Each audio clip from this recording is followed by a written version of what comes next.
ধর্ষকের মৃত্যুর আগে ধর্ষিতাকে মৃত্যুবরণ করতে হয়। এটা হচ্ছে আমাদের সোনার বাংলাদেশ। একজন ধর্ষকের জীবনের মূল্যটা এত বেশি যে তাকে ফাঁসির মঞ্চে দাঁড় করা যাবে না। আমরা বাংলাদেশে কয়জন ধর্ষকের নাম জানি যাকে কঠোর থেকে কঠোরতম শাস্তি দেওয়া হয়েছে? যারা যারা ধর্ষিত হয়েছে তাদের নাম জানি, অনেক বড়। এই লিস্ট আসলে অনেক বড়, বলে শেষ করা যাবে না। কুমিল্লার তনু, মাগুরার আসিয়া, কিশোরগঞ্জে অষ্টম শ্রেণীর একটি ছাত্রীকে বাসা থেকে তুলে নিয়ে ধর্ষণ করা হচ্ছে।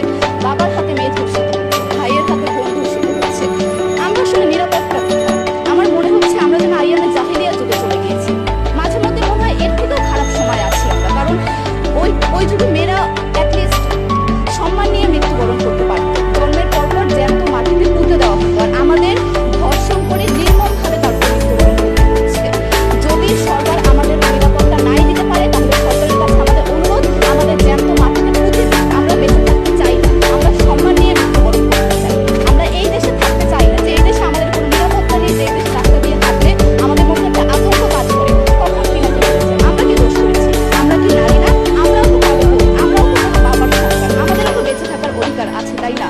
কিছু হলে মেয়েদের পোশাকের দোষ দেওয়া হয়। আমার কাছে প্রশ্ন, একটা 8 বছরের শিশুর মধ্যে এরকম কি থাকতে পারে যেটা একটা পুরুষকে অ্যাট্রাক্ট করবে, যেটা একটা পুরুষকে সিরিয়াস করবে?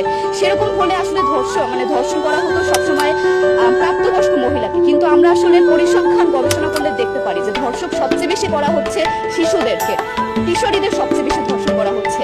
দৃষ্টিভঙ্গি পরিবর্তন করুন, চিন্তা ভাবনা